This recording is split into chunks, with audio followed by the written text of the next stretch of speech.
And I think we are live. Hey, everybody. Billy's still getting ready. He's going to be working on some music today. He's got to be working on his song Poison, which he's doing for his upcoming album. I see Elsie Yeen and Smokespun and Muhammad and Michael Hennessy popped in for a minute. 231 Recording Studio. Sleepyhead, hello. And it's good to have all of y'all here. How's everybody doing? Staying cool, I hope. I know that things have been super hot.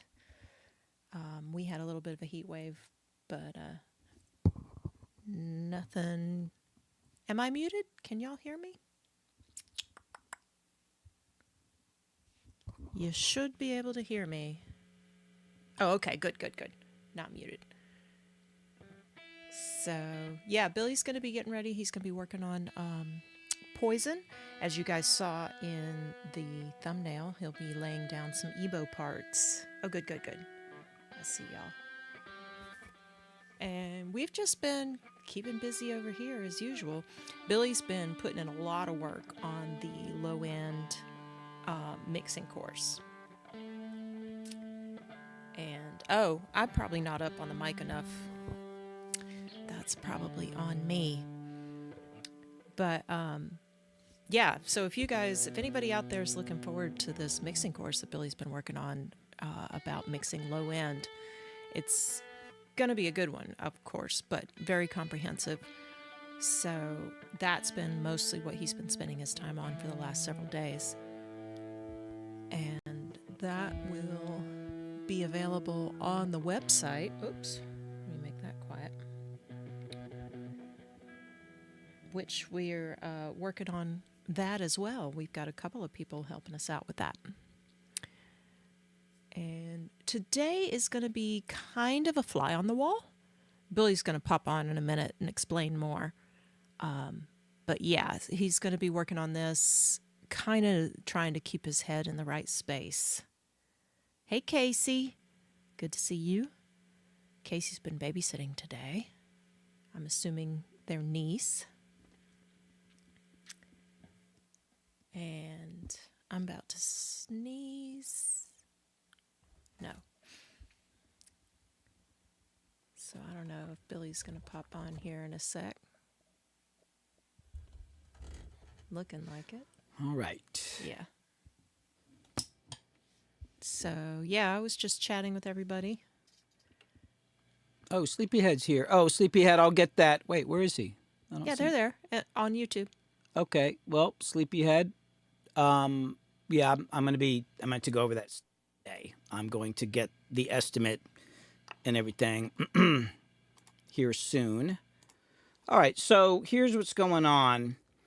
I've been working on the album now, and I've just been making the music and just kind of, but then at a certain point it occurred to me like, oh, I got to perform this live. So I've been kind of going through and like practicing the parts. And since I kind of recorded it in pieces, I have to figure out like, oh, am I playing mandolin or acoustic guitar or what actual part am I playing? Because sometimes there's multiple guitar parts. But anyway, I've been doing that. And on this song, Poison, that I'm working on today, it's a big song. And it's one of those songs just got a stupid amount of tracks on it. I'm trying to figure out how to perform it live. And Luna, who was in Tokyo Teens with me, is going to be in this group as well and be playing Ebow. So I figured out, oh, I need to figure out some Ebow parts. But also because it's going to be a live performance, like I realized I need to actually change some of the parts to kind of make it more, especially on the end of this song. I didn't really have like a theme, and I kind of came up with this idea. So I was working it out the other night, and while I was working on it, I got a text message from a friend who is in a band called the Hooplas, and I worked with them. It's been like, I guess, 3 years or something like that. And that was the band that had the drummer Alex Abraham in it, who died while we were working on the album. I actually made a video about him. I'll find that. And also that was the group that Slade, Little John's son, who worked with me and we were working on his music, was here. He came and hung out with us while we were working on that album in Asheville, North Carolina at Echo Mountain Studios. And also when we went down to Charleston to finish up tracks, he came down there and hung out with us. So he's kind of part of that project.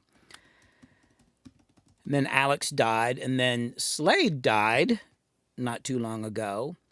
And then the text message I got was that Adam Martin, the singer of this group, who's been battling cancer, and I think we all figured he was going to get through it, is going into hospice and literally has a couple weeks to a month to live. And it just kind of hit me like, damn. And this song is about somebody else, but some of the lyrics in it were just kind of haunting me because what I was actually working at the time and getting this news.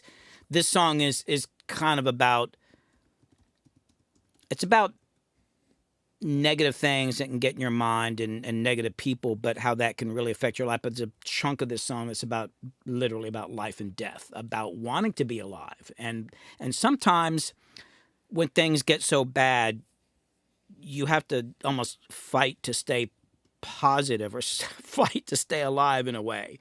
I know it sounds very dramatic, but I can be kind of dramatic. So I kind of like sat back. It was kind of hard to work on this song, but finished working out the parts and last night, and I thought, well, let me go ahead and record them. These might be the ones on the album. We might redo them. I got to teach them to Luna. Luna's going to play some of these, and then at the end, you'll hear a harmony part at the end. One part will be Luna's part. One part will be my part. And, after we do some gigs or whatever, maybe we'll change it. But on the other hand, hopefully I'll have my album done. But I think the thing that really hit me was when I came back last night and started working on this again, and I looked at the dates. I started this song almost 3 years ago or something like that, and it's taken a long damn time. And as a lot of you know, I've taken off time from YouTube and streaming to work on courses. I've been working on a bass mixing course, the Low End Theory bass mixing course, and that's come along good. And I've got this live drum mixing course that's already 2 hours long, and I still got a lot of work to it. And I'm doing a course on putting together a home studio. And I need to do that. But on the other hand, I got to get my album done and I got to get music done. And I want a gig. So I called up Luna and said, we got to get this done. So I'm starting to schedule regular rehearsals, which I haven't done in, I don't know how long. Actually saying, okay, Monday, I think it's going to be Monday afternoons. We're just going to always rehearse on Monday afternoons. That just come hell or high water, hopefully. But the point being is, it's easy to get caught up in things and forget about time's going by. You become more aware of that as you... Lean forward. Huh? I was just saying lean forward. Yeah, it's his mic. Yeah, I know. We only have limited time, and unfortunately, Adam doesn't have that much. And some other people involved. This project ran out of time. So today I'm going to record these parts. I'm doing it for Adam. I'm thinking about Adam as I work on this song. So I'm just going to record these parts out here. I figured if I was going to do this anyway, I might as well stream so y'all can watch. Crystal will be here if there's it. Hopefully she can answer some questions. I'm going to work on this for a little while, and then I'm going to have to get back to the courses, but I figured, well, let me do something. Let me do something today to move the music forward. So that is what I'm going to do. So I'm going to get into it right now, and we'll talk again in a bit.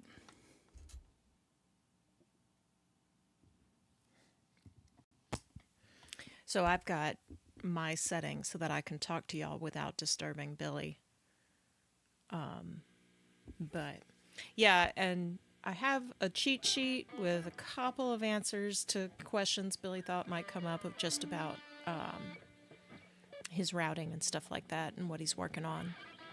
But like he was telling you, this song is actually something, like he said, he started working on 3 years ago. So it's not about Adam, but it definitely was interesting to Billy that he was working on it when he got this news. I've thrown up 2 links. Billy mentioned Alex Abraham, who was the drummer at the time that Billy was working with the Hooplas. And so I threw up the video that Billy did as a tribute to Alex. And then there's another video that Billy made called What Happens When You Put a Full Band in a Legendary Studio. And that was when he was working with the Hooplas, which is the band that Adam is in, at the legendary Echo Mountain Recording Studio in Asheville in North Carolina. So if you want to check out those videos, I've got links up in the chat. Like I said earlier, it's basically going to be kind of a fly on the wall thing. So pretty chill over here. I'm going to keep an eye on chat. I'm going to be here. And if you want to throw a question up there, I can hang on to the questions until later. But yeah, it's not really a Q&A kind of a stream today. Y'all let me know if you have questions. I'm not going to just talk over this.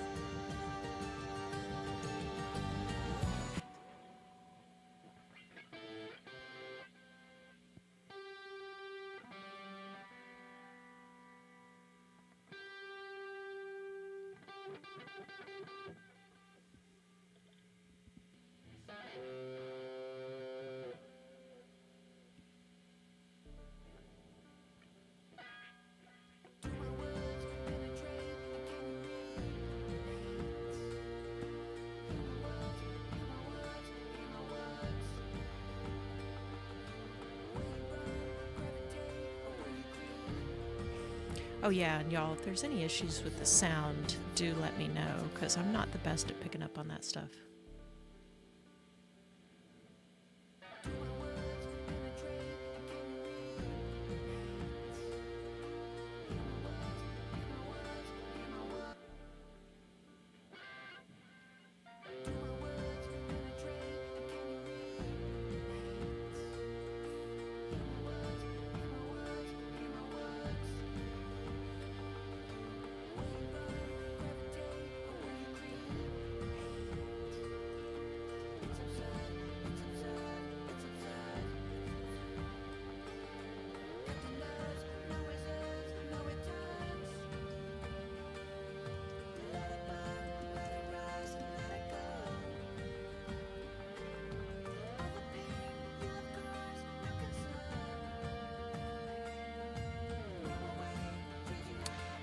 Yeah, Smokes Bun, I was kind of thinking it was a little quiet too. Okay, so I didn't know if that was just me, because sometimes my audio is different.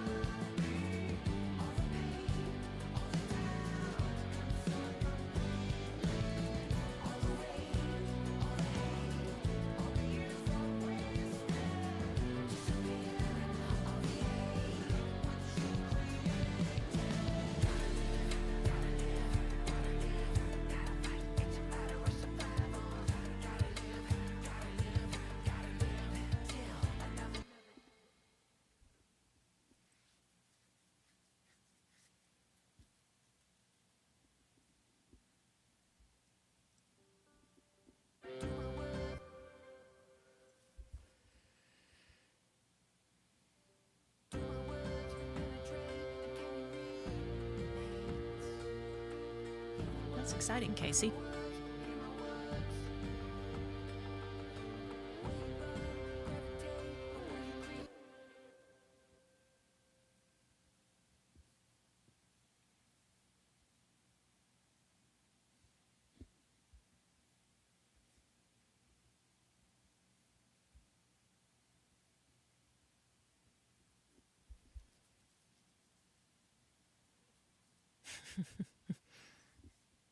Yeah, I just turned my volume up.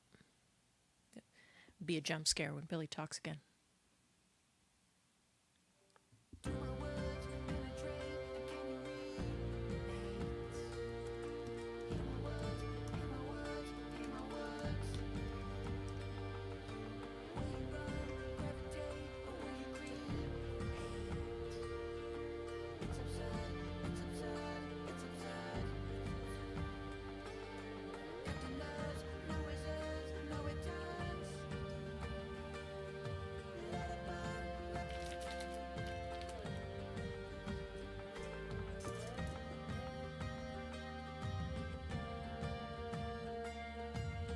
I mean, that's a good question, KG Fell, who asked, not to sound cynical, but with the state of Spotify royalties and lack of sales, what is Billy's motivation for releasing albums today?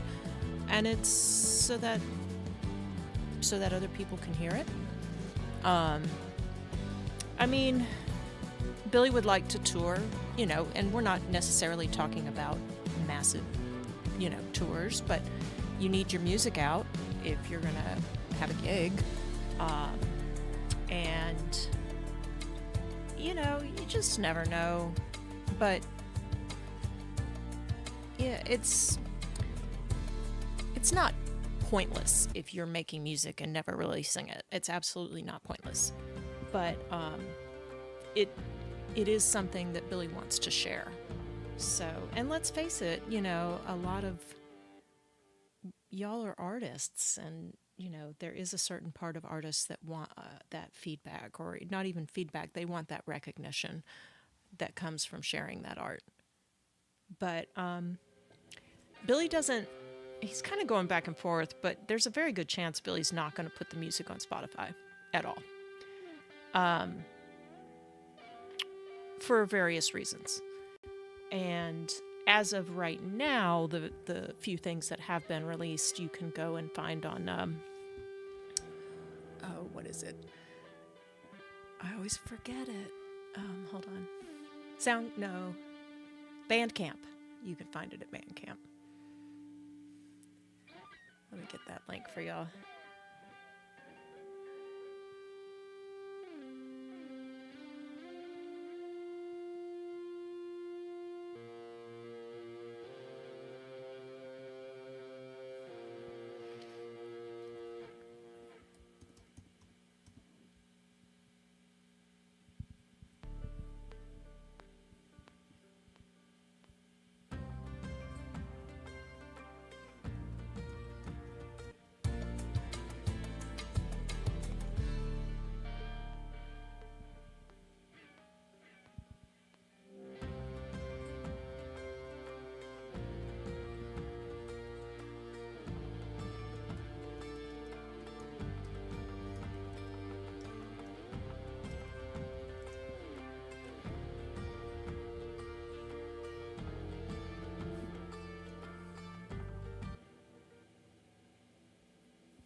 Is that GDL Nick? Hello.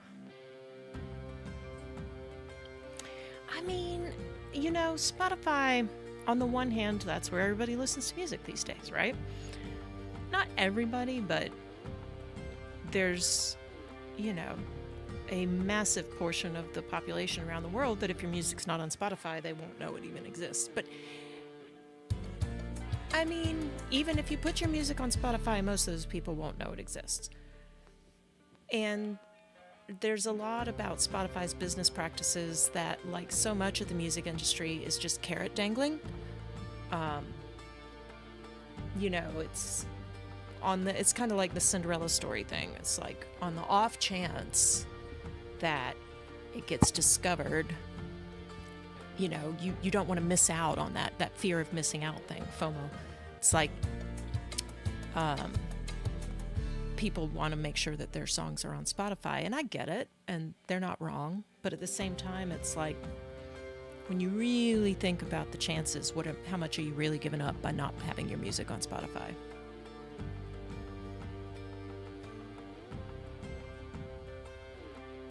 Hey, Zane. GDL Nick, there is an alternative to the Ebow that Billy tried. It's called Soundstone. Billy and Luna both tried it out, and your mileage may vary, but they ultimately decided that it's worth the extra money for the Ebow.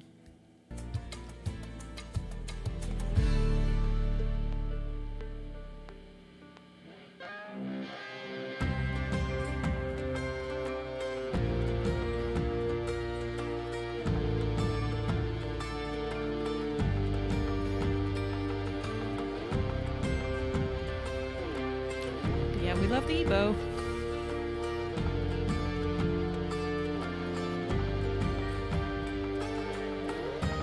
Of course.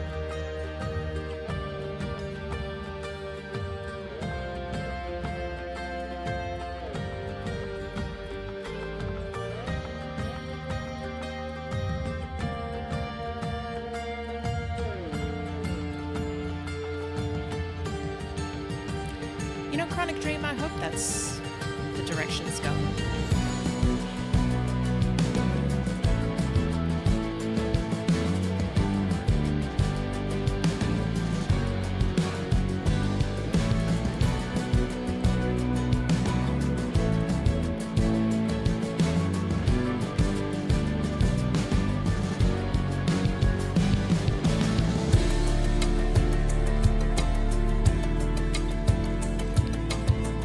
I mean, KG fell, it's fortunate and unfortunate. They said it's easier than ever before to make music, unfortunately. And I mean, I get what you're saying. You're 100% correct that there's a lot of stuff out there to wade through if you're going to discover any new music. But on the other hand, you know, having lived through the era of the all-powerful gatekeepers of music, there's a lot to be said for it being easier for musicians to put out material and self-promote.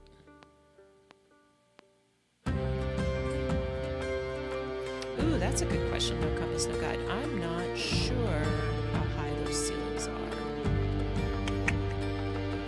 Not as high as he'd like. Just, yeah, I'm not even going to try to answer that question. Maybe I'll run down there with a tape measure at some point.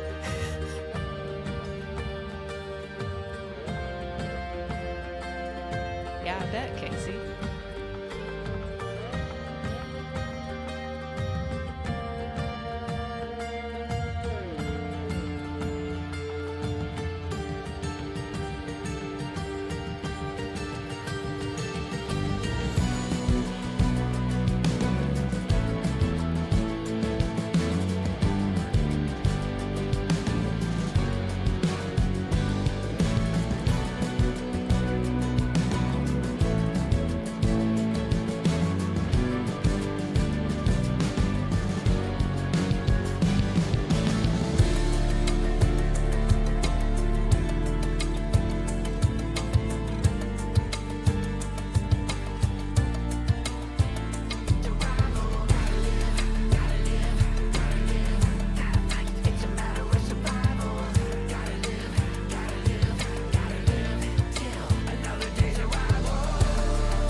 Yeah, speaking of the ceiling height, that's been one of the main things that Billy addresses in his course he's working on about building a home studio.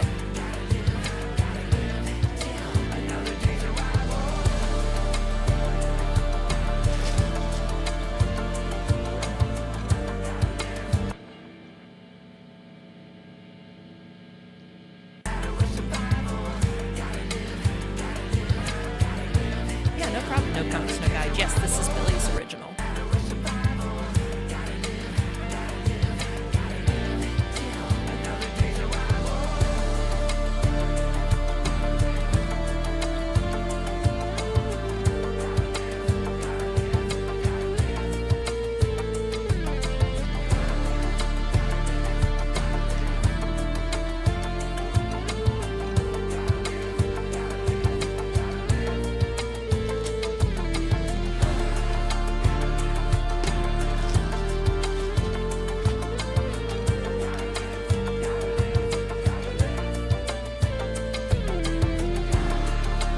song is called Poison.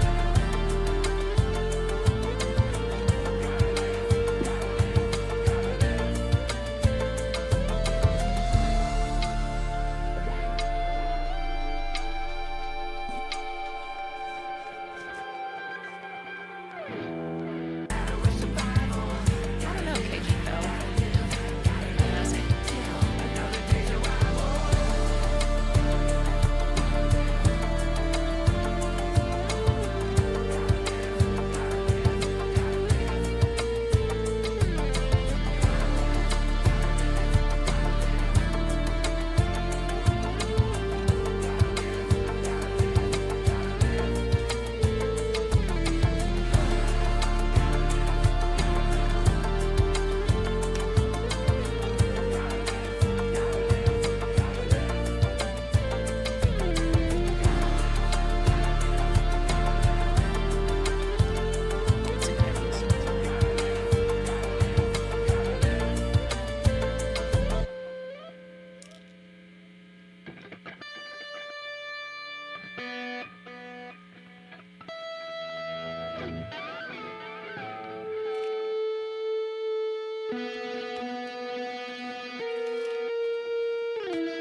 Mostly no, KG Phil. This is kind of a fly on the wall today.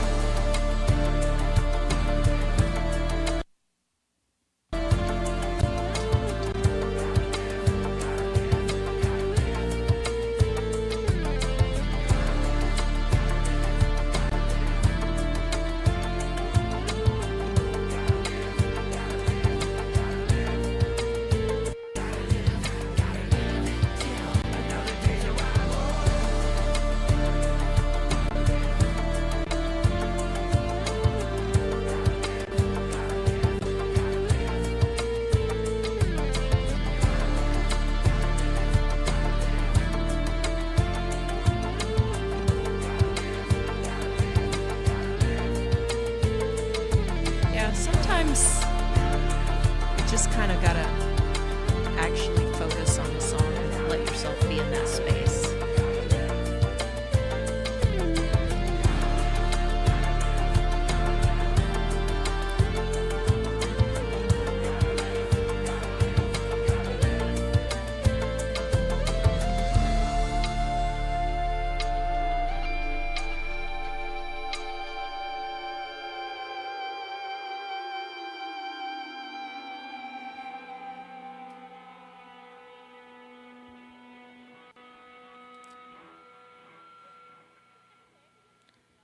Hey, G-Dam 8S, G-Dam mates.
Yeah, Lanaka. So if I've got it correct, and Billy has a little thing that explains the Ebow, which I'll have to find somewhere and give you a link. But it's the little box that Billy's got in his right hand, and it sends out an electrical signal that vibrates the string and creates a sustain.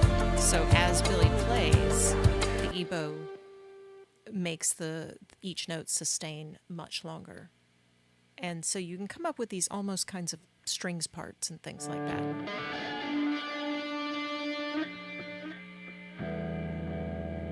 Yeah. Here, I think Billy has an explanation of it somewhere.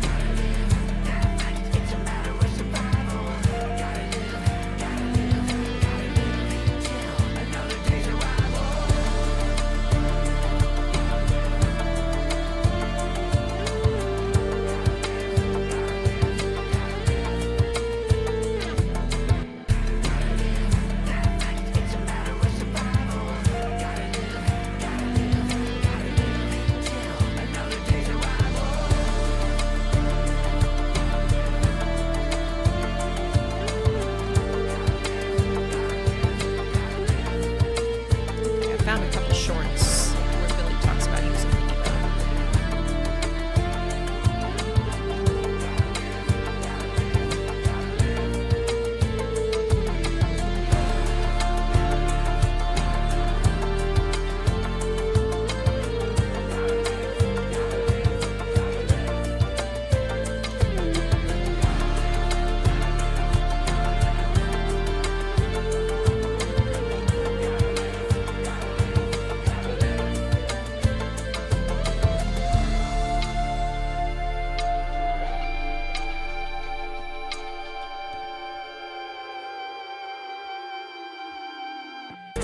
Hey, Randy.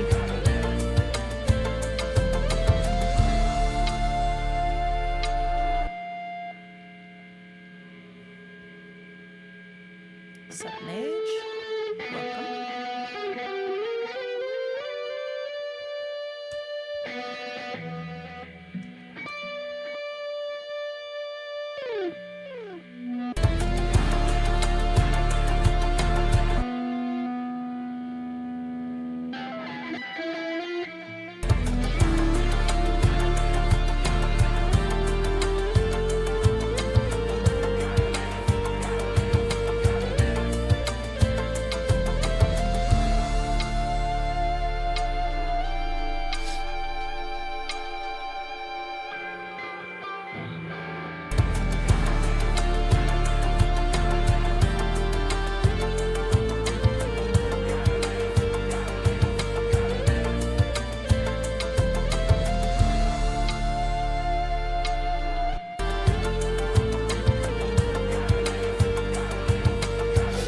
I'll write that down so next time.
So, for those of you that weren't here earlier, and you probably should just check out the beginning of the stream later. There's where Billy talks about. All right, so that's Luna's parts. Now I got to put down my harmonies on that.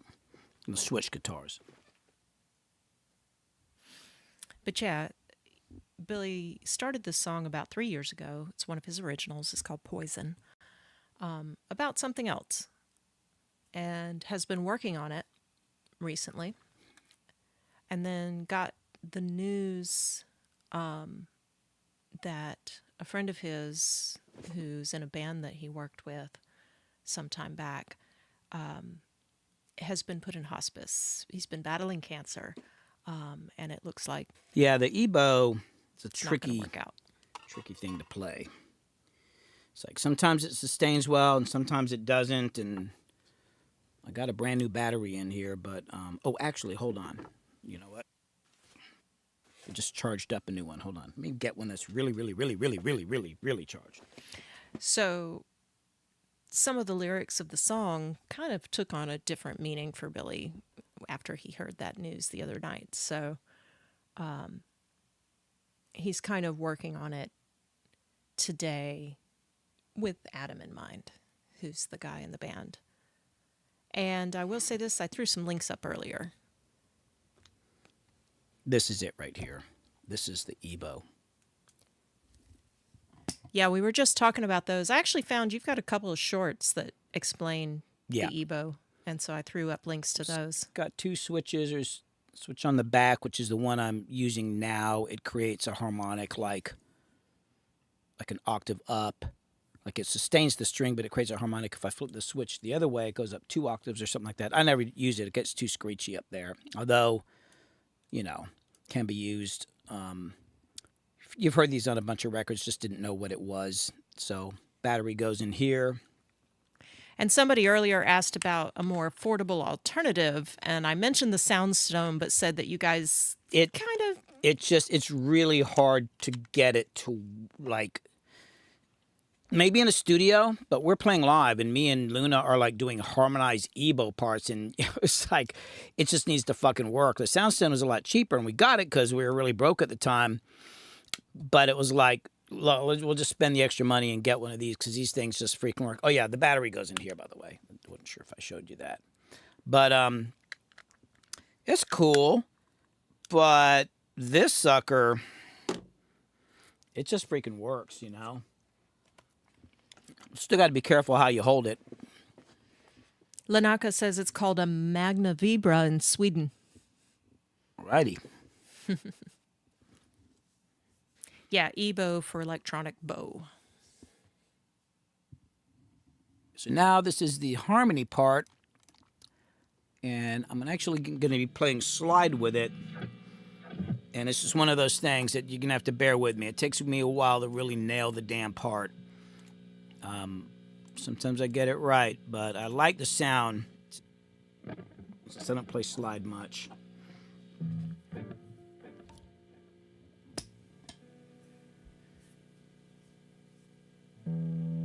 But yeah, one of the things that Billy's doing is figuring out how to play this song live with Luna. And so that's part of making sure that he's got parts that will work for that.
Sup, Mellow?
One thing I've noticed is that when I'm playing this thing, it actually makes the string go flat, which doesn't make any sense. I think since it's over vibrating, it would go sharp, but I actually got to reminding myself when I'm playing with the Ebow, I got to either play sharp or tune the guitar sharp.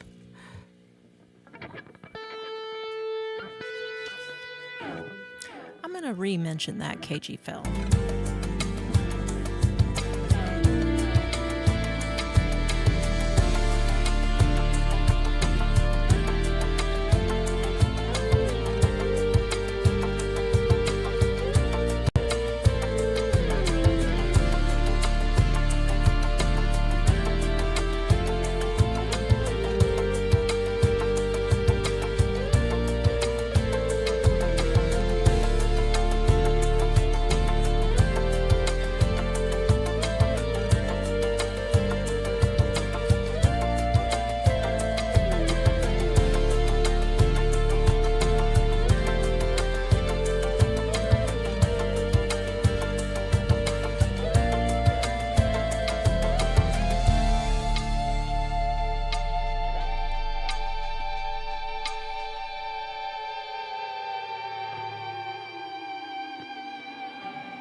You know, Smokes Bun, sometimes it's got to be about doing more with less.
Thank you, grand jury.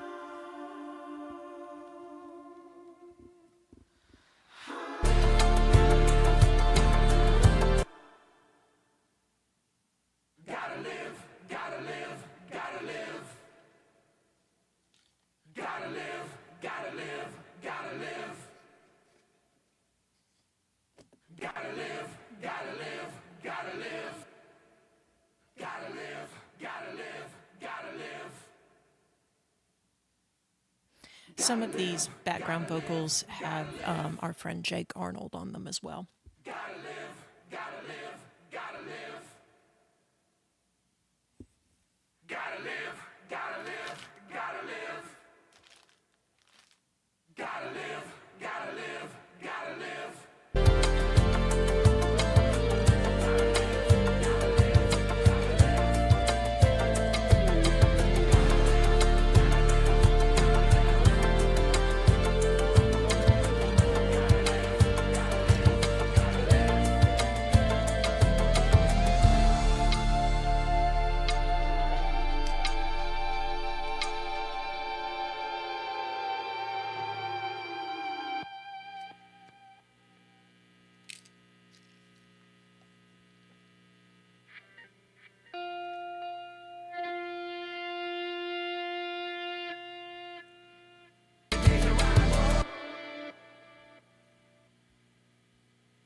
For those of you that haven't caught one of these kinds of live streams before, it's basically what we call a fly on the wall live stream, where we're just sort of hanging out in the studio while Billy does whatever recording session he's doing at that time. This one just happens to be Billy working on his own song, solo.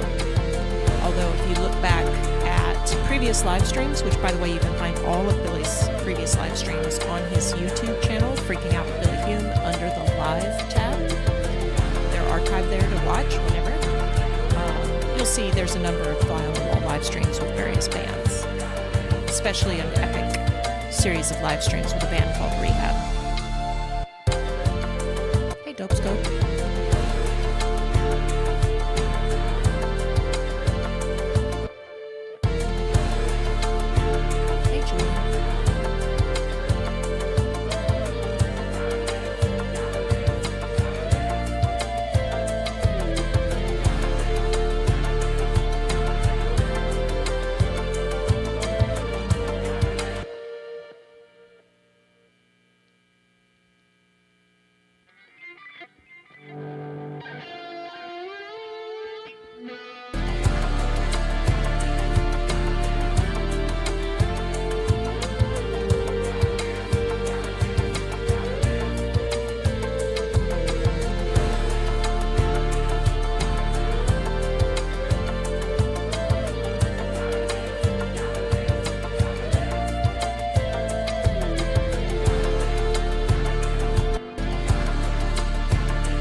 And for those of you tuning in late, if you check out later on the beginning of the stream, Billy talks a little more about what he's working on and why. So you can check that out. This is one of Billy's original songs, and it's called Poison.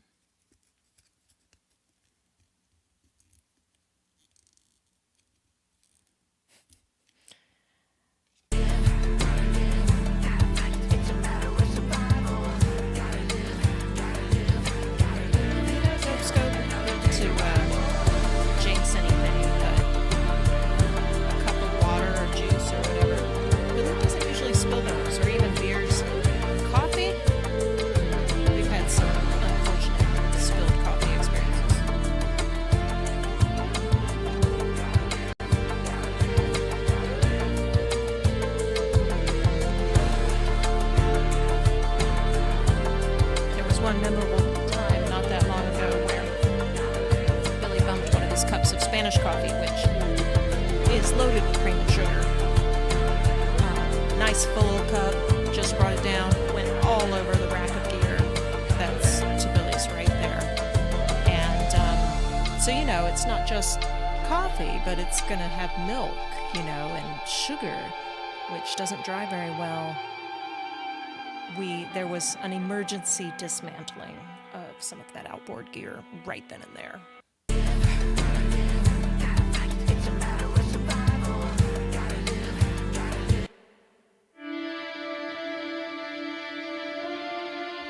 We discovered, I don't remember which piece of gear it was, but the engineers clearly had foreseen this sort of potential issue, and it was pretty interesting.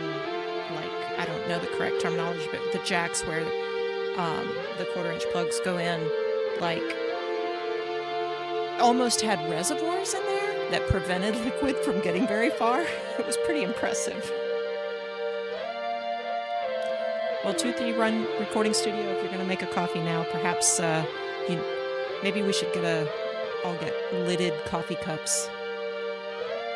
Studio sippy cups. That's some merch, right? Grown-up sippy cups for the studio, so you don't spill.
Julian, I don't know what a ronroco is.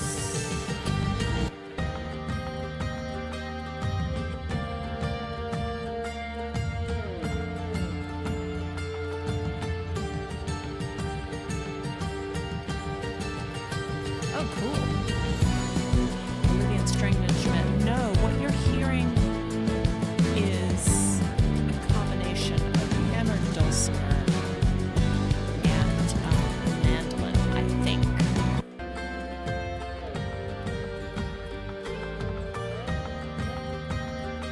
Might just be mandolin.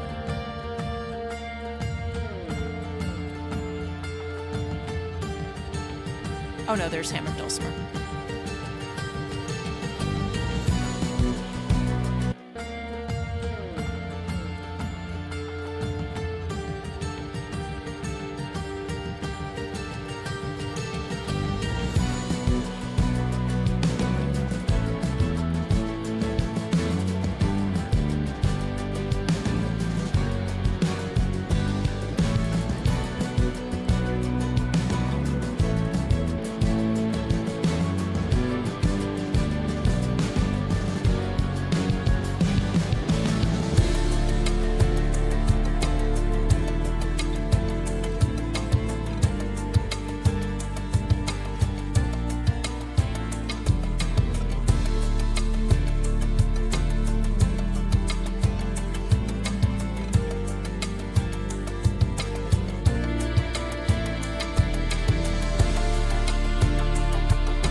Yeah, I looked it up. Looks cool.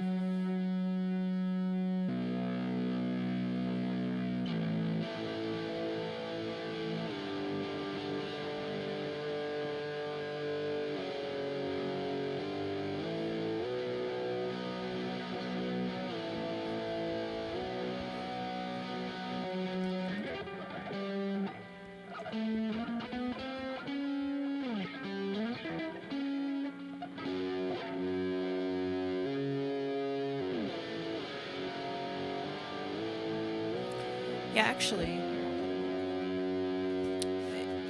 one of the songs that Billy has released from his upcoming album, you can see him playing the hammered dulcimer. There's some close-up shots. Let me go find it. It's a song called Long Distance Runner.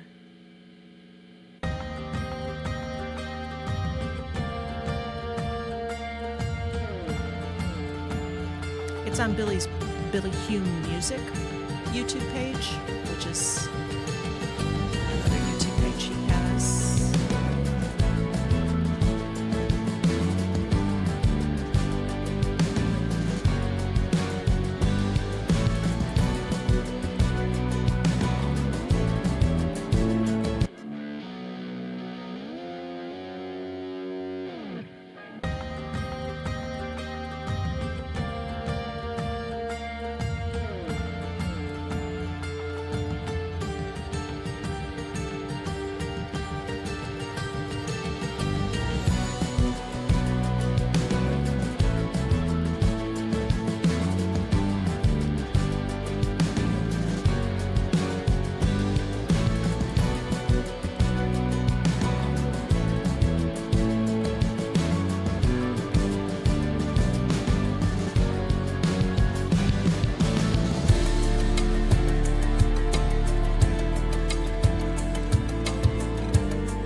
Yeah, I don't remember what he used for that kind of rimshot sound.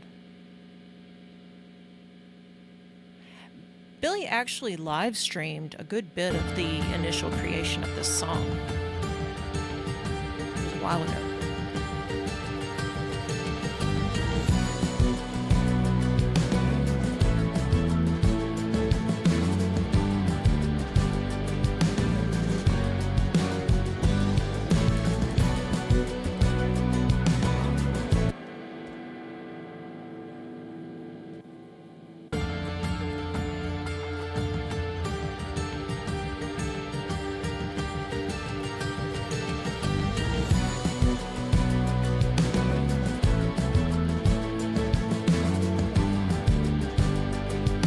Oh yeah, if y'all are interested in seeing the genesis of this song, like as he started coming up with it and recording it in the studio, if you go to the live tab on Billy's Freaking Out with Billy Hume YouTube channel, go to the live tab and do a search for the word poison, and you'll see, like, I think 4 different live streams where he's working on this song.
Were you laughing at me?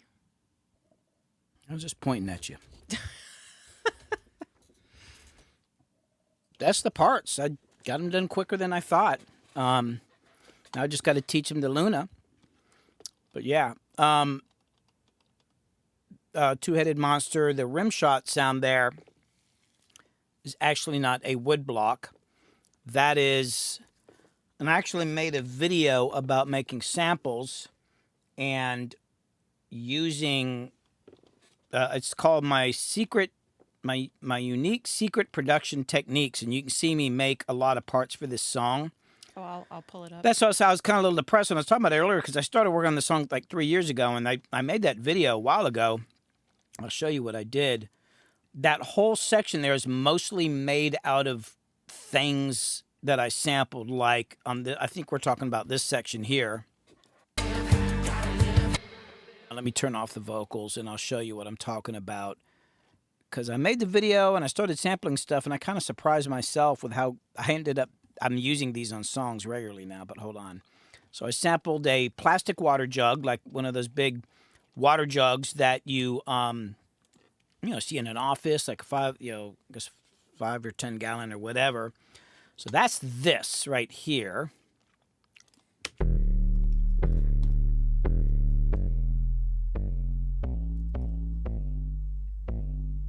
Believe it or not. And if you watch the video, Kid, if you want, yeah, she just put the link up to it.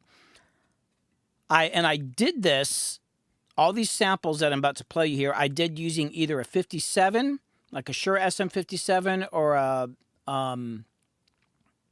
Electro Voice RE20, although I mostly used the 57. I didn't use any special mic pre's. I just went straight into the back of the Universal Audio Apollo quad, and I didn't use any of the modeling software. I just used their basic built-in mic pre to kind of prove a point. Nothing fancy, no EQ, no nothing. So that's what that sound is there. And hold on, I'm going to unfreeze it. So it's like,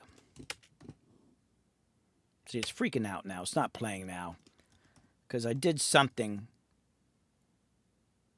Hold on. Oh, hold on. I had to freeze it because I think I moved all the samples or some crazy shit like that. Hold on. Why is it not playing? Am I losing my fucking mind? Oh, hold on. Yeah, there's some, I think all my samples in there are something weird is going on here. I don't know what the hell it is. There was a reason why I froze it, and I was like, don't unfreeze it, which I'm just not hitting save. But that's what that is. I don't know why the fuck it's not working. And there's also some weird stuff going on. This is another one. So this is a plastic trash can right here. And that I can show you. Where is it? So that's a plastic kitchen trash can. And if I turn off, I've got all sorts of weird shit on it. And I expand it out. So it's just this. Oh, and I transposed it down. So this is actually it here. That's it. That's the plastic trash can. And so that's my kick. And then let's see, the rim shot's two different sounds. That's this is a steel, like a stainless steel skillet. I think, yeah, that's what that is. And I'm doing some sort of crazy filtering on it or something, I think. Or maybe I'm not. I don't know. Oh, no, I filtered it. I pitched it down. So that's this. So normally it's like... And I think maybe I'd put some distortion on it or something like that. It sounds a little funky. So that's that. And then the other one is this. This is the louder one. And that's a skillet. And I was probably hitting it with a metal rod or something like that. So that's what that is. That's that. That's a pan, that's a pan, that's a pan. And then the hi-hat part is another skillet. I don't know if it's the same one or not.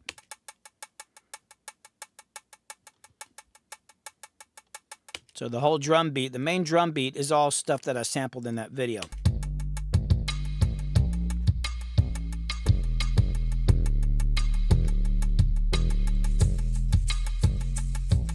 And then that shaker part is, you know, and I think that might have been in the video too, where I was using cheap microphones. And then I did some crazy stuff. What the hell, I did something with this. I saw this in here, I forgot about this. This is a loop. That was actually a mistake. I wouldn't somehow, and that's another loop, another skillet, or I don't know what the hell that is. It's like something. Oh, it's another pan, some sort of cooking pan. So I made this loop. That's in there. Yeah. So actually, I want to put that up with the rest of it because that's a cool drum beat. Anything I can do to not be normal. So yeah, all of this. Hold on. Let me just check the whole thing here. I think that's all for that section. I got Darren Stanley's hi-hat in there a little bit. Oh, it's turned down. So the main beat is all stuff that I sampled for that video. So that's this.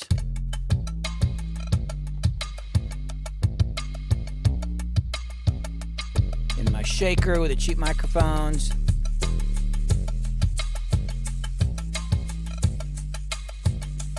That's the thing about the song. It's got a bunch of different personalities. In this section here, it's... What the hell do I have here? Oh, there's another one here. So this is a weird thing here. I have one of those, another trash can drum, kick drum in this section of the song. This, But this is kind of a mess because I had this weird idea and I think I mostly pulled it off. So I got another trash can kick.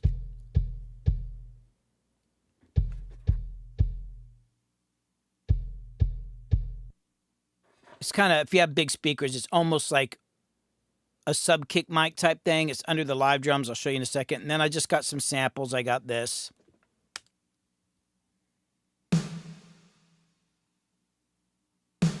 That's just off my old, what is that? Alesis D4 drum sound module. It's called Aggressive Snare Drum. You probably heard it on a million songs on the radio. Everybody used that sample. But I like it. And then there's another one. That's this, which is... I think that's another one from the D4. And then I played the snare drum with my hands. I know, maybe I was using drumsticks. And then I did, what the hell else did I do? I did something else here. Oh yeah, that is pieces of metal in another skillet that I was shaking.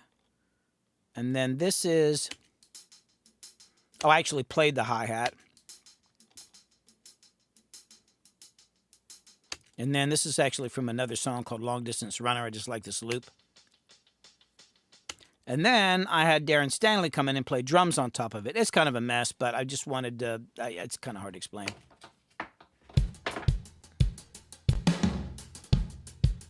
We recorded that upstairs in my living room.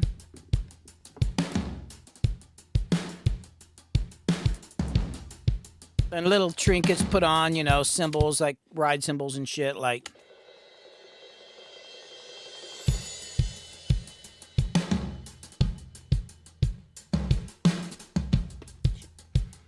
If you put all that together, so Darren's drums and all my crazy loops and samples, that is this in that section of the song.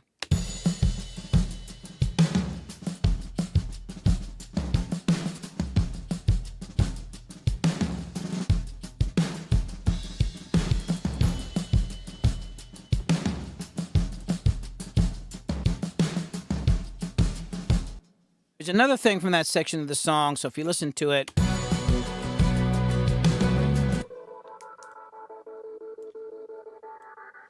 so that right there is something from the video that Crystal put the link up to, my unique secret production techniques. I was trying to imitate what Pete Townsend did for The Who on Won't Get Fooled Again. And there's a little video, and I actually can't remember how I did it, but I actually had a keyboard sound, and I ran it through an amplifier, and I mic'd the amp, and then I put a noise gate on it, and I did a bunch of shit, but the bottom line was I came up with this. But you can see it in the video. And of course, I had to double it.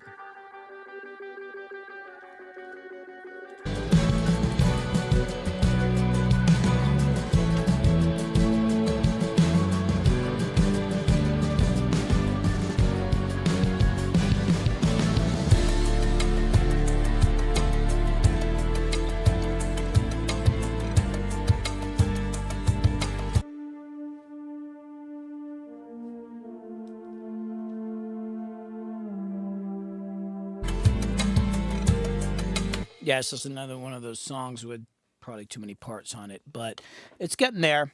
It's getting there. I just got to figure out how to perform it live, because this part here, and you guys will get to see at some point, I'll probably do my first set here on a live stream when I finally figure out how to play this stuff live. The problem is I just made up these parts without actually thinking about performing them. So if you listen to the beginning of the song, the whole verse, just listen to this, and then I think you'll understand why it's going to be hard. Just check this out. I am sick of feeling like shit. I am sick, I am sick, I am sick. In my mind, I never commit. But I'm a fit, I'm a fit, I'm a fit. Every day I turn away from the light. Every way I hesitate to make it right. Like a dream, I'm stumbling to my end.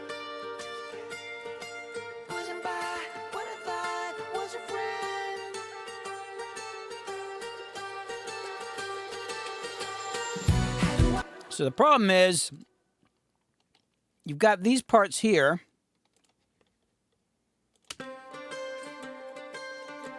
But the vocals are going. Da, da, da, da. It's like swing against the straight part. Da, da, da, da, da, da, da, da, da. And then the guitars in the quattro, or the mandolin in the quattro, are going dun, dun, dun, dun, dun.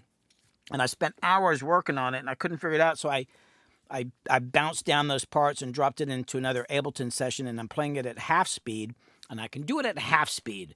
So what I've been doing over the last few days is I spend about 20 minutes or so, and I just play the verses over and over again, and I'm creeping up the tempo bit by bit, because I'm determined to be able to play this live right here. I am sick, I'm feeling like shit.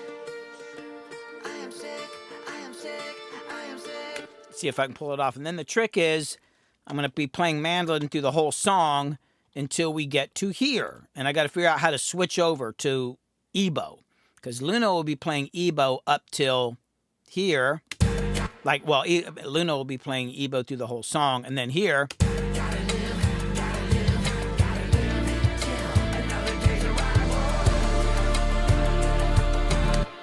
So I got to start playing there, and I might add another thing in there, like I might extend the section and then have Luna start the melody, maybe, and then I'll come in with a harmony, so maybe it'll be something kind of like, I'm still trying to figure this out. How am I going to do this live? But I got to switch mandolins. Oh, hold on, let me go up. So my idea is that maybe I go...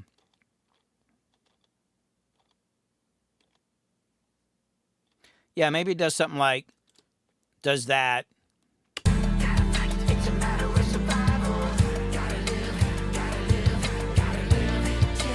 Then Luna comes, so Luna goes.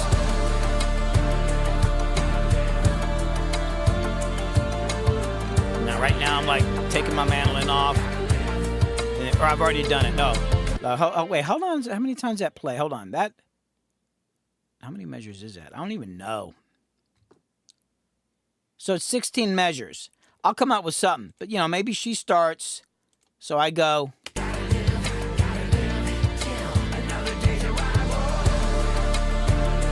Okay, take your mandolin off. Take your mandolin off. Get the guitar and grab the Ebow.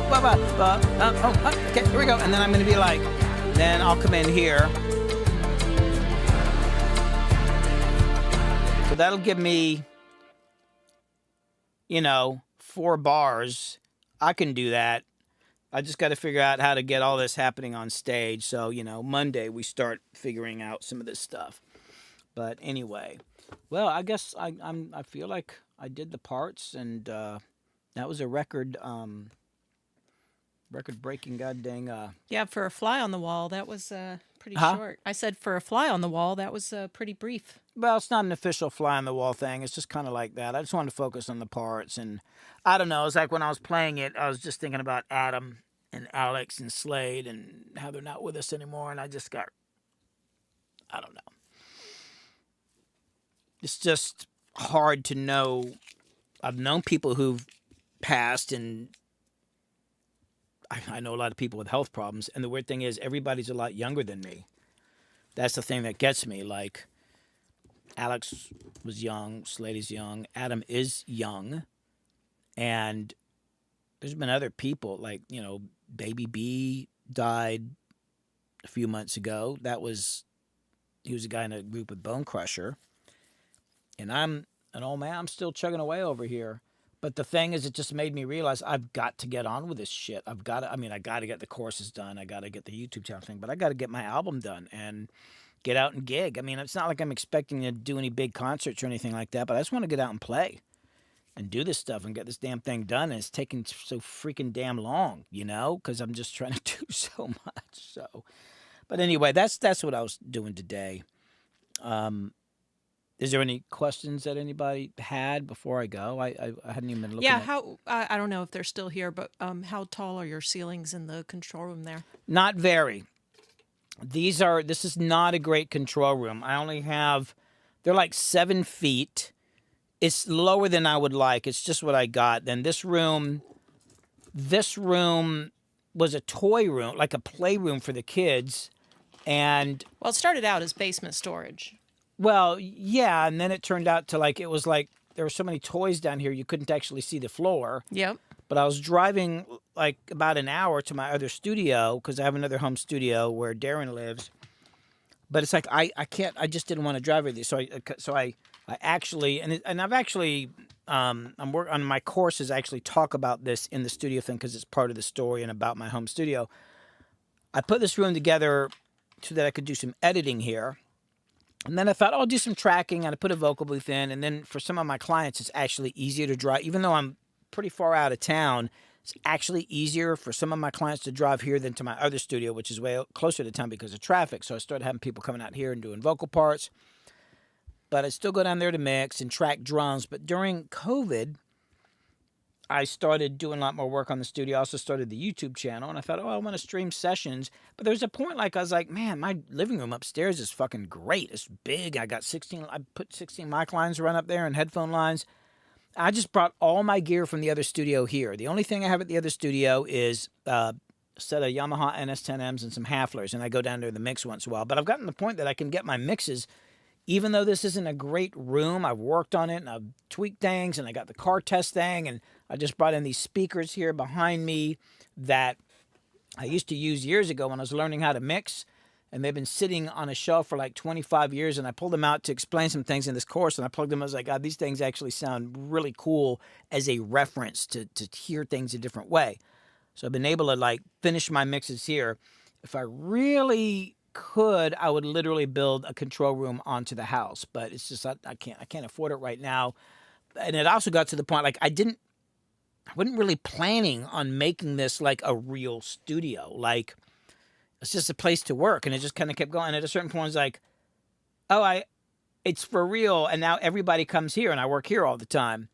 Oh, that reminds me. Somebody said something about having open drinks in the studio, and realize like, oh, I leave it outside, but I spend literally pretty much every day, most of my day down here. I practically live down here, and I've got to have some drinks down here. Well, No, actually, we were talking about a merch opportunity of grown-up sippy cups. You know, so that studio sippy cups. studio sippy cups. Ooh. I like that idea. Now, I've gotten a lot more careful, but there was a period of time on the live streams where on every single live stream, I spilled a drink or coffee. Luckily, on no gear. The only time I did a serious spill on any gear, nobody was here, but on my rack over here. Yeah, well, I was there. Well, you were here, so hold on. This rack. Oh, we can't hear you. Oh, hold on. Yeah.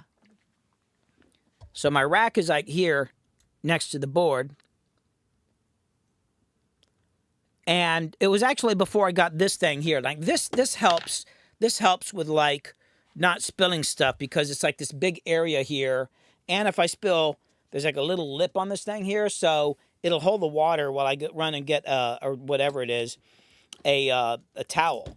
Actually, I pulled this thing up and pulled the armrest out like a couple weeks ago, and there was like dried up coffee under there. But before I had this, I just had this like shelf here, and I had a coffee cup, and it was filled to Spanish coffee with milk and a lot of sugar in it, and I literally spilled it down the front of my whole rack here. Like literally down the whole thing. It was on everything. And I ended up freaking out, and I jumped up and I was like cleaning all of it off and getting it, and I unplugged everything and I'm pulling it out and I'm like pulling things out and then putting it like this so things will drain out. What was interesting though is I was really worried about my interfaces. They weren't too bad. And my patch bays, of course. Luckily, nothing got in the patch bays, but everything had gotten into my Avalons, and I had my Avalons and my Focusrite and the germanium, like a bunch of that stuff, and I'm totally freaking out because I could see that the coffee got, and it got behind the knobs.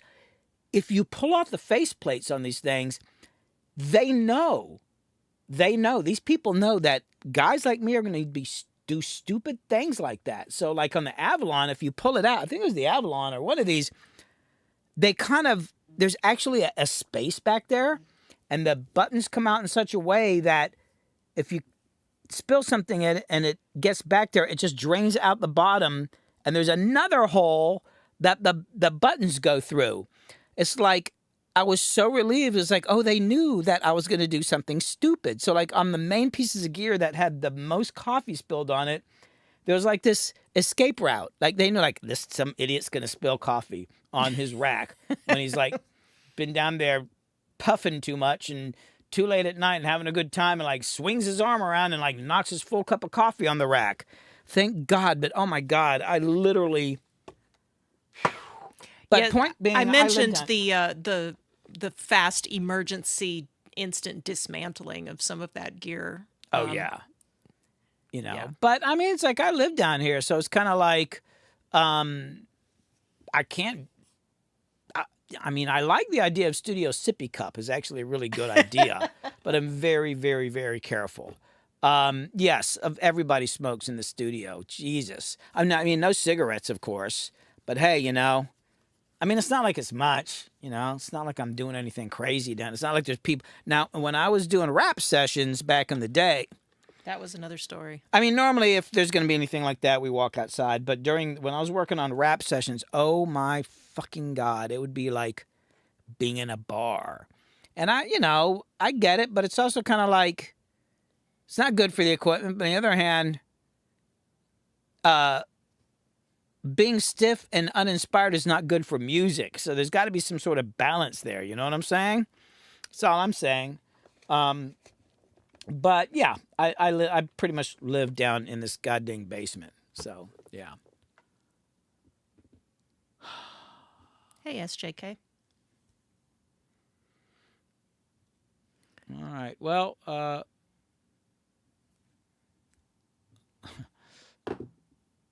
do I know how much the courses will cost? I don't know. I was kind of looking online. It's funny. It's like, I need to actually spend a little more time. I've been starting to like look at stuff and figure out like how it's structured and all that, and like how it works, and I don't know how much they're going to cost, and it's I don't know, I guess I got to look at what other people are charging and stuff like that. I hadn't even thought about that. I'm just trying to make the damn things, and the problem is it's like, especially on the low-end theory course, it's going to be good. I'm 30 minutes into it now, and I haven't even played any music. Well, I haven't even done anything in a DAW, because here's the thing about low-end. So much of it, you have to understand physics, and I don't think people talk about that. So in the course, I spent several days filming and explaining this and making sure I was getting it right. And I had to, I understand it, but I want to make sure, am I really seeing it? Because I was talking about room nodes and room modes and all this kind of stuff, and that really affects, a lot of people are struggling with their mixes, and it has nothing to do with, what they're doing in their DAW. It has everything to do with their room. Or, I'll be talking to people, and I was talking to somebody recently, and they're talking about struggling with their low end, and I said something about, their placement in the room, and you're sitting in the middle of the room, and they're like, what? It's like, wait, where are you not centered between your left and right walls? And they're like, no. I was like, oh, and that could be a huge factor. There's a million factors, and also knowing your room. Like in this room, I used to be set up that way, and I discussed this a little bit in the course, but I was really struggling with the low end. I got some analyzation software, but I couldn't make heads or tails of it. So I just started playing tones and walking around the room and listening to it. And you'd be surprised what you find out. And that has a lot to do with why I moved it. So anyway, I'm 30 minutes into the course, and I'm just talking about how low end works, it's not a studio design course, but basics of things. Like for instance, another one would be went to a friend of mine's studio, and this is a person who produces music and has gotten a couple placements and all that, but they were in their home studio, and they're just struggling with their monitors, and they had powered monitors, but they're running unbalanced cable, just regular guitar cables from the interface to the speakers. And that's not necessarily going to ruin everything, but it's not really getting everything out of the damn speakers, and you're introducing noise and all that. It's they didn't even know the difference between balanced cable and guitar cables. And it's oh, you notice this one has this extra ring on it. So I'm just trying to cover all that stuff and then talk about ways that you listen. That's the other thing. A lot of people are struggling with their mixes, and they're there's not a good process, you know. There's not like multiple monitors. Anyway, I do all that, so I'm spending a lot of time explaining because when I'm mixing, I do have a lot of special Billy Hume techniques, but a lot of it's just about how you listen and verifying. It's the best way I can say it. But bottom line is, I don't know what I'm going to charge.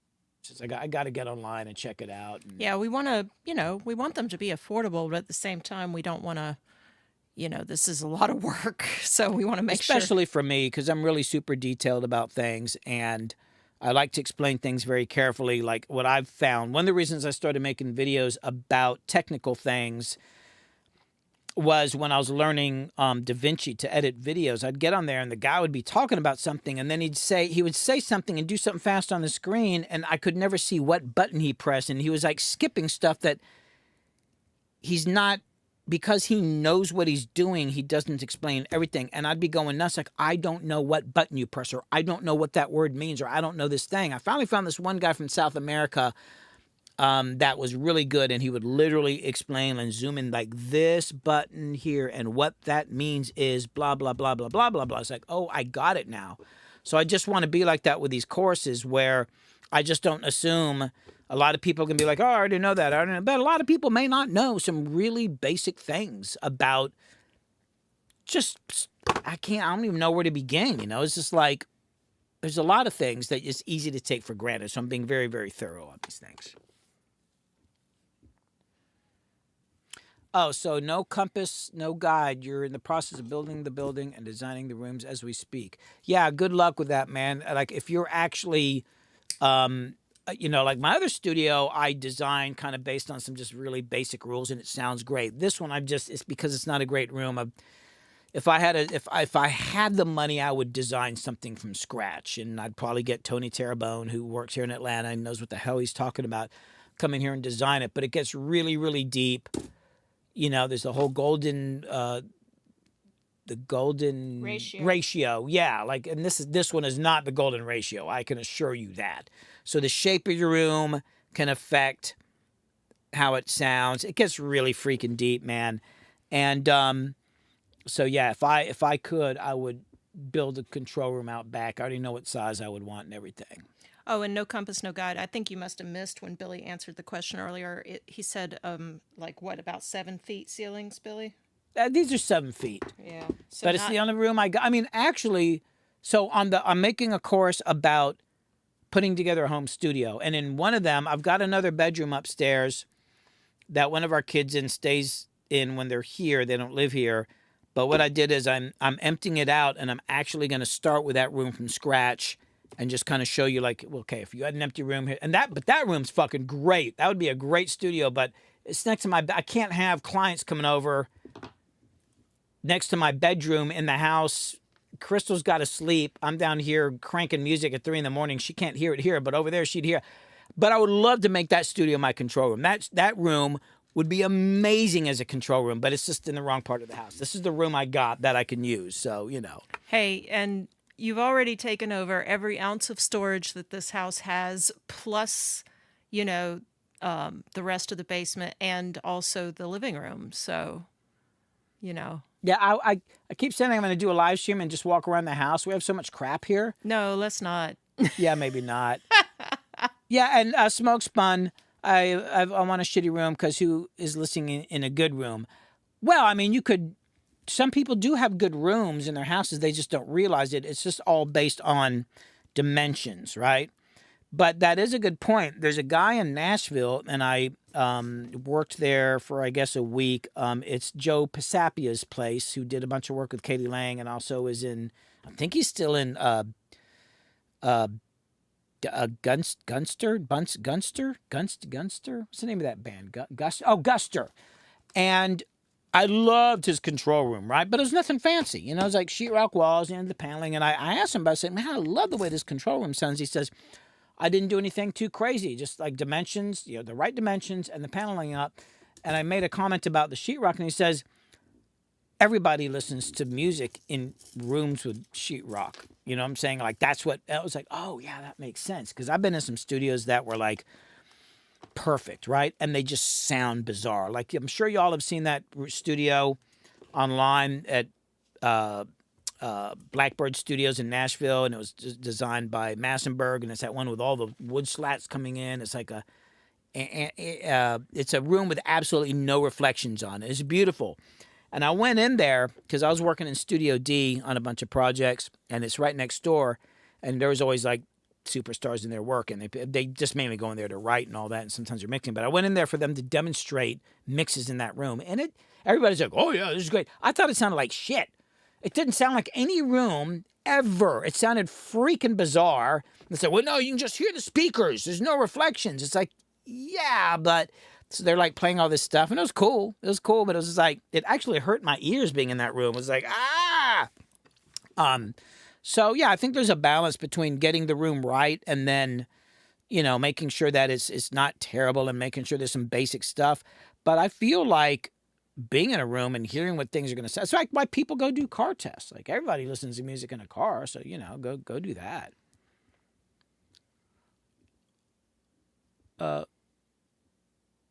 Wait, I'm just missing something here. There's a whole conversation going on here that I'm missing with Saxon 7. Saying that somebody, Thome, is having trouble getting their YouTube channel stream working, and the reason that there's like 3 degrees of separation through Harry Mack to Ari at home who does live EDM. So full laundry baskets for bass traps. Yeah.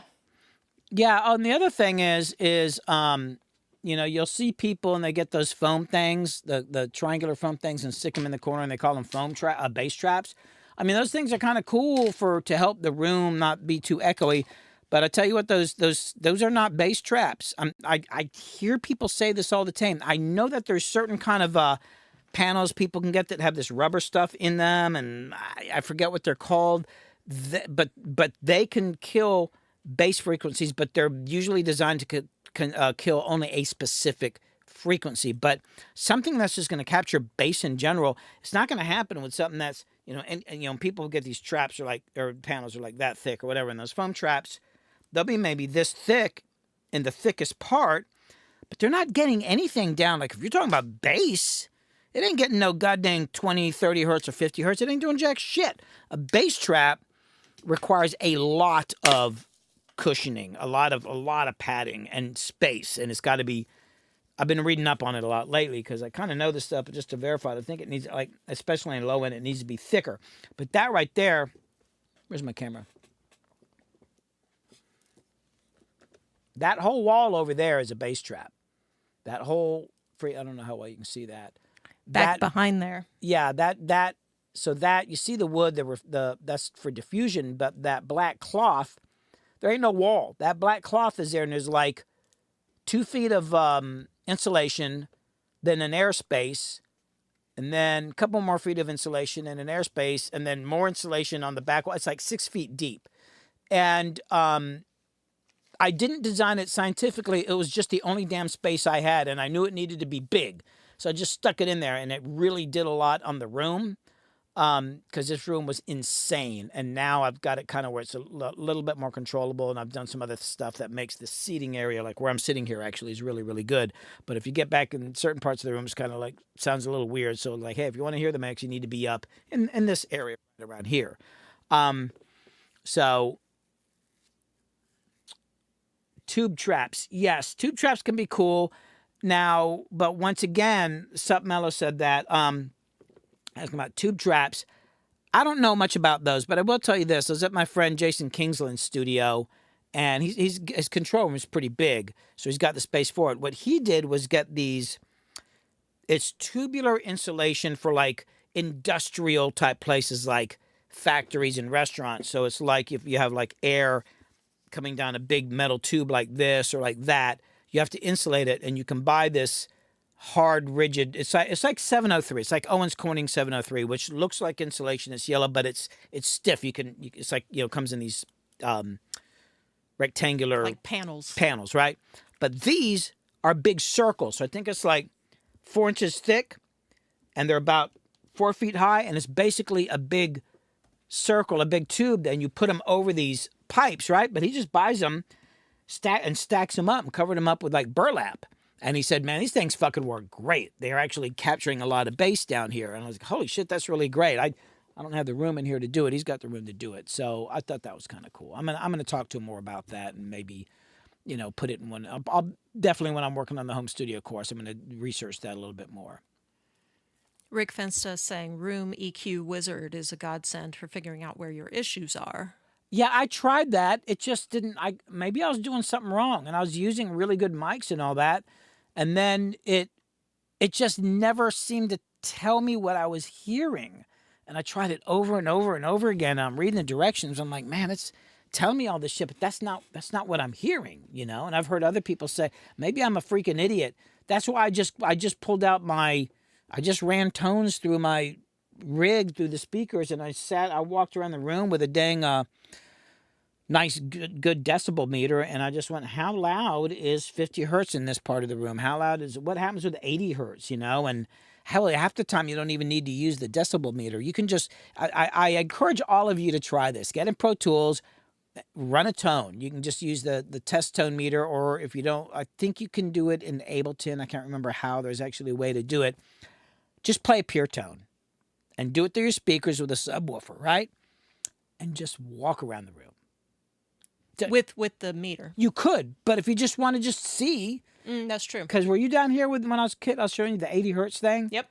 Like this room's like right here, this whole area right here from.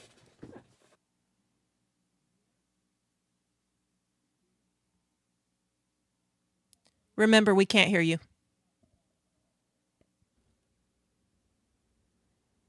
Okay, so this whole area from here to here, and then like sitting here to about back here, and then there's a little weird area right here for about a foot, but back here for the most case, strangely enough, is not that bad. And then there's other parts of the room, whatever. But 80 hertz, if I go, hold on, let me turn this camera on. This is the most crazy thing. It's like, so hold on. And I go over this in my course, but I'm all right showing you all this stuff because I ain't giving anything away because you got to see the rest of it for all of it to like figure out how to solve some of these issues. But if I go back here, playing 80 hertz, right here, it disappears. If I stand here, it starts coming back. If I stand here, it starts coming back. But here, it disappears.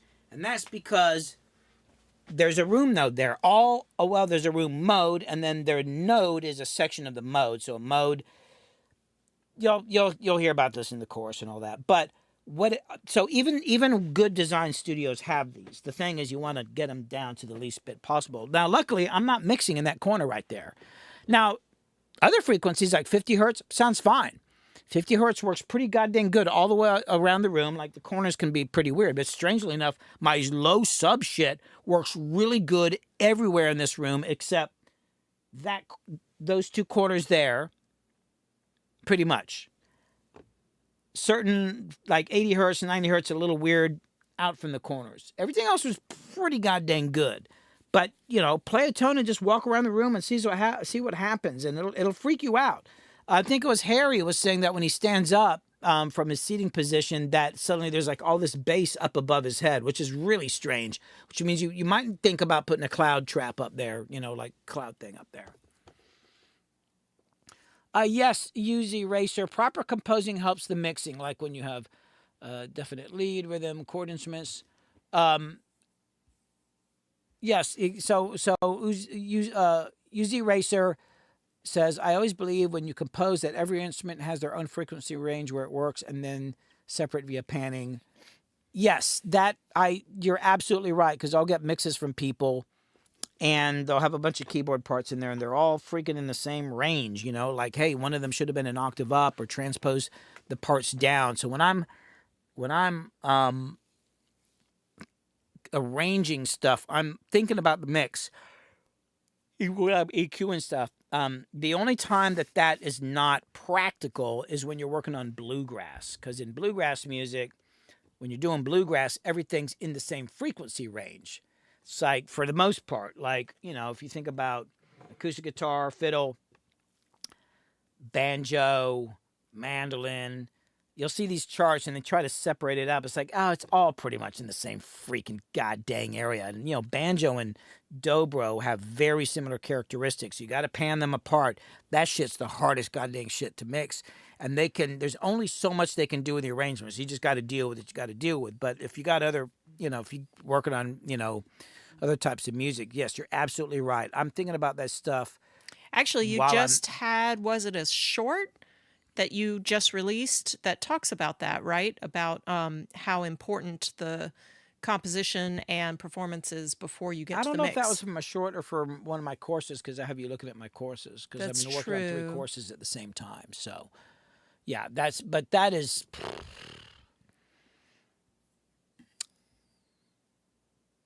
No, here it is. It's a short. Good arrangements make mixing easier. You're right. Yeah, there's a short up there where I kind of talk about that. And I will do a course on production and songwriting at some point. I just got to get these 3 done first, which, speaking of, I probably need to end the stream so I can go and work on, I got to eat something, then I got to get back to work on these courses and stuff. So,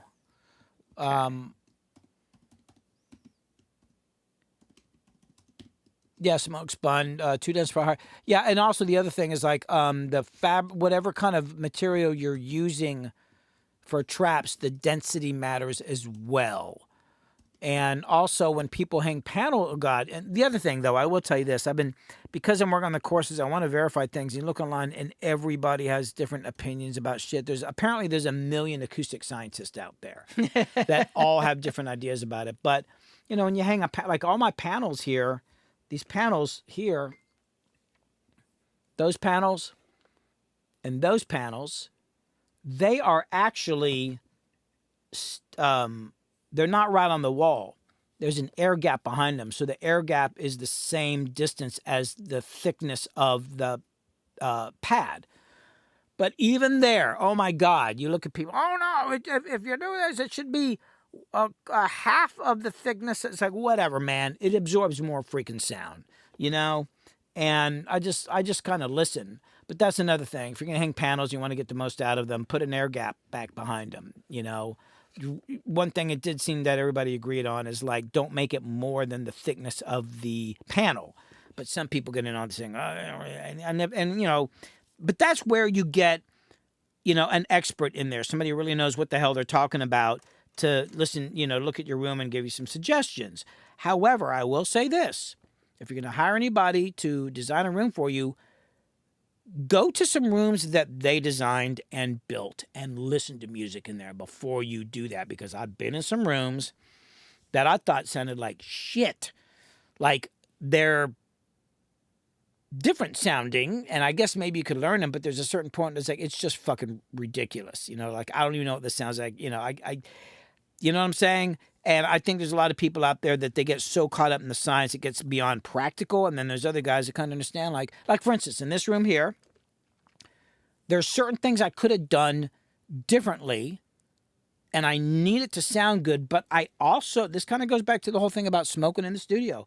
I need this to be a good collaboration room. This is a room I need it to work for what I'm doing with my clients. So this is set up so that people can sit here, and it does turn out that the sound is really good left and right here. But I'm there's a lot of things I've done that maybe I could have moved something a couple inches or whatever, but you know what? It's just easier to work with people. So there is kind of a balance there.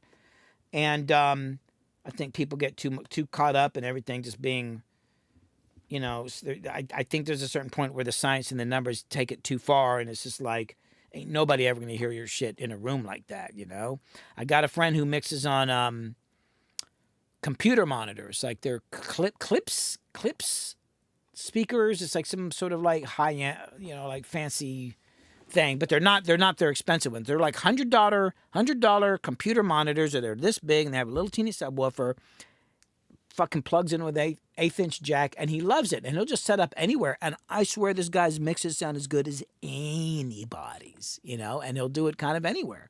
Just saying. It's all about your ears. Yeah.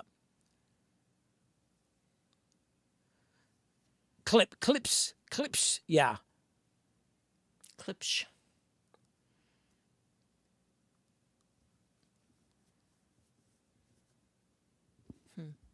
I was looking at the banjo, what UZ Racer is saying. When you compose bluegrass, when banjo, for example, is more picky play style, get into our harmonic with other instruments, so you have more of a stacking effect, where the single instruments get more of a carpet of sound that works together instead of standing for itself. I mean, the other thing with bluegrass though is like it's also about the players too, because you know I've worked on a bunch of String Dusters records, and they're just amazing players, and the tone of their instruments change based on the song, and also with acoustic instruments, whatever key they're playing in, the instruments are going to sound different when you're playing in different keys because they're playing on different parts of the neck. But a lot of it's just great playing. That covers a lot of it. If you're not like us, there's another bluegrass group I've mixed for, and they're pretty good players, but their dynamics are just terrible. Like they don't know, they don't always know when to play loud and play quieter, and it really is hard to mix because, especially an acoustic instrument, if you're playing louder, it's going to have more top end, and certain instruments are going to have more mid range, and they're just doing it in the wrong section. And then this powerful section, they're not playing as loud. It's like they don't have their dynamics together, so I have to compensate for that. Good playing is a big part of that.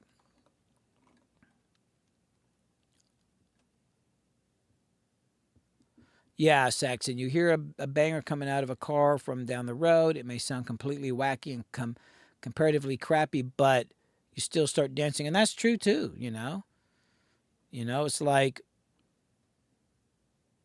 that's what it's all about. Soup is saying for radio antenna, quarter, half, and full-length wave antenna to resonate on frequency could be similar for traps or panels. I don't know. What's the best laptop to stream and run Pro Tools at the same time? Fuck. You got me on that one. Two different laptops. Yeah, well, okay, so when I started this stream, live streaming here, I tried to do it with an extra laptop, and it was a nightmare. There's two issues here. One is that if you're on a Mac, Macintosh is weird about permissions, letting apps share audio and video and all that. It seems like it's gotten a little bit better, but it is fucking a nightmare. PCs, even though I hate PCs, they're a little more open to like, yeah, sure, do whatever, you know, but then, of course, then because of that, you can run into weird shit. But bottom line is, and this is for me because I've got a lot of different cameras. If I was just using one camera and just doing a simple thing, yeah, I could probably do it on one computer. But once you get into more cameras, because like if I've got a band in here, I might have 7 cameras going at the same time and all this stuff. The best thing is to stream on one computer and do your music on the other. Unless, like I said, unless you're just doing something pretty simple. But it's just hard to do on a Mac. It pulled my hair out, and I'm a Macintosh guy, but it's like what I finally came up with. And then, so what I'm doing here is I've got a Mac. It's doing all the music. So everything that you're seeing on the stream is on a Mac. That Mac comes out of my patch bay into this mixer. And then the mics that Kit and I are using, or if I have guests here, if there's other people here, all that comes into the mixer. So everything gets mixed on the mixer like I'm mixing a show, and that comes out of the master fader here, and that goes over to a PC, which is sitting over here. It's just 2 channels going in. I'm thinking about expanding and getting a fourth for particular reasons. All the cameras are on the PC. So the whole streaming rig is a completely different computer, and it's a pretty nice PC. It's a gaming PC, and it's got a lot of RAM and shit in it, so that helps a lot too. But that was my solution. Just do it on 2 separate computers. And I like that because what I was finding is to stream and do music at the same time, I had to do a lot of things with the computer that you don't necessarily want to do when you're just working on music. So the cool thing is I can leave my music computer alone. I don't have to change anything on it. It's just music. That's all it is, you know, and video editing. And then I just run that into here. And then I just do, for the screen sharing like this, what I did with that is I got an HDMI splitter, and it splits the signal of coming out of the computer. It splits it, and one goes to the monitor, which is this, like right here. This is what, whenever you're seeing this, That's this monitor here. And then the other one goes to a capture card, little teeny cheap one. It's like I didn't get anything. I think I spent 15, 20 bucks, maybe 30 bucks, something like that on the PC. So it tricks the computer into thinking that the monitor is a camera. So basically this right here is like it sees it almost like a I think it sees it as a video source actually. Hold on. Oh, yeah, it sees it as a USB camera in a way. And I've actually got a second one set up for this. I haven't used it much because sometimes I'm in DaVinci and I want to show two monitors. I have another rig set up like that for this one here. I'm splitting so I can actually show that screen too sometimes. I just don't really use it that much. So that's how I solved that problem. So you can actually see what's going on in the Mac in the PC. It's just HDMI splitter into a capture card, boom, into the computer, into OBS. So...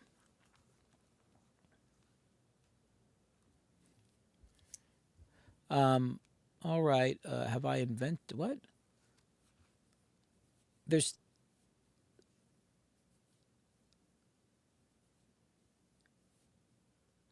I think there's guitars that have textured frets, aren't there? Can't remember.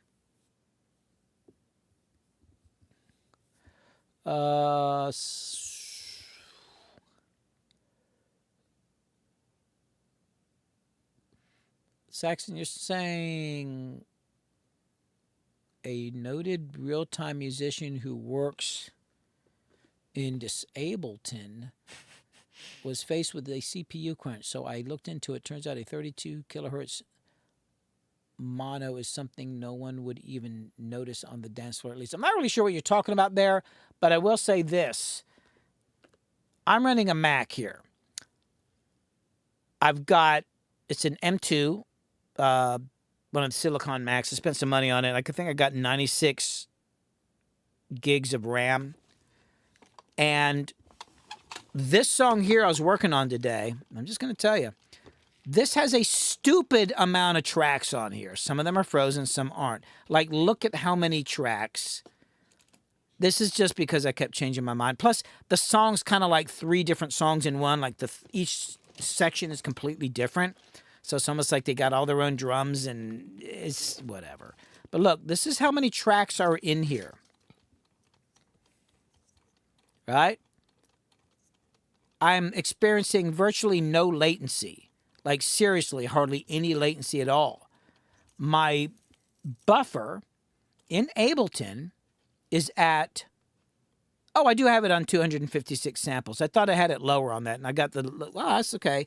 But I can actually... I think I can probably run this song at the lowest... Oh, shit, it just crashed on me. Hold on. Hold on. I'm not going to let Ableton make a liar out of me. Hold on. No, do not do that. Let's just start from scratch. Yeah, it's higher. But sometimes I can run big sessions like that on the lowest buffer, right? Hold on, let's just find out. Let's see if it'll run. I'm gonna see if it... Yeah, it's like, oh, look how great my computer is, and then it crashes Ableton. Great. Wouldn't you know? All right, it's going to take a minute to load there because I got a stupid amount of stuff in this thing. And then, whoops, and then I have to go eat something and then get back to work on my course.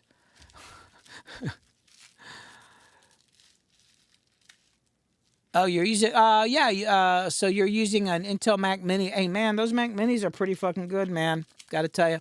Okay, let's try it again. Okay, it's loading the samples. Billy's really big production here, running a stupid amount of things here. Okay, I think it's all loaded in. Let's try it again. Let's see if it crashes. It might, just because I said something. Okay, so that is the lowest buffer. And I'm going to do this little thing here. Okay, now, let's see if it plays.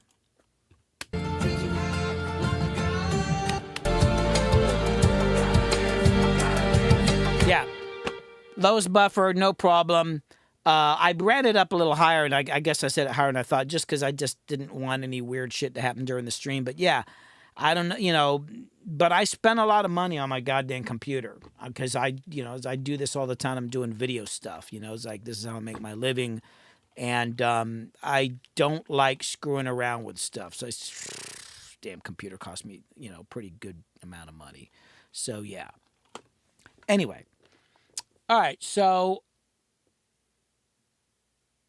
I'm gonna have to go. I've got a. Oh, hold on.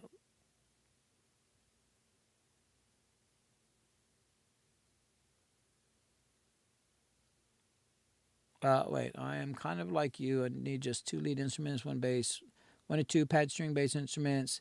You can pan those hard left and right, get a wide sound while you lead gets more center left to right, and bass and drums keeping all center. The rest is all some comp, hall, and EQ work, and basically it's all done. I'm not sure what you're saying. I mean, every song's different. I mean, lately I've just been on these big songs because of where my head's at and the kind of music I want to make right now. So, like right now, it's just a stupid amount of tracks. Some songs are, I go through these period of times where it's much more basic, which is what after this album, I think I'm going to do something way more basic because this is kind of wearing me out here. Okay. A lot of the Frisbee Bomb Crater stuff is a lot more basic. Oh, yeah. Well, yeah. As a different band. For what it's worth, what I meant was that running a master level of 32 kilohertz in mono is something that's mostly imperceptible to most people out in the wild. Do you mean like the actual frequency? 32 kilohertz? Can anybody actually hear that? I don't think so. If that's what you're saying. But anyway, folks, I got to go. I appreciate y'all watching the stream and watching me work on this song, and it's kind of an emotional song for me, and I just needed to get it out there and all that. So I appreciate everybody hanging out and watching me work on the song, and hopefully the album will be done soon. And somebody did ask when the courses will be done, which of course we don't know, but I'm trying to get this damn bass course done in the next week or 2. But I still got to get the website. We're redoing the website, and I got some technical stuff I got to work out, and there's some technical stuff. But I'm going to try to get the bass one done here in the next week or 2, and then I got to swing over to the other ones, which are big monsters. The bass one's a little bit easier. It's a lot to explain, but I know it, and it's just a little more straightforward. The other ones are a bit more complicated. But just hang tight. We're getting there. We're getting there. In the meantime, everybody, thanks for watching. Hang tight. I know I hadn't been around much lately, but that's because I'm working on stuff. It's all getting there. There's a lot more happening behind the scenes than you and blueberry realize. picking. And blueberry picking. Yes. I got to go eat some blueberries too right now. Anyway, everybody, thanks. We'll see you soon. In the meantime, be cool, be kind, and be unique. See y'all. See ya.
Take 1, take 2, take 3, take 4, take 5, take whatever.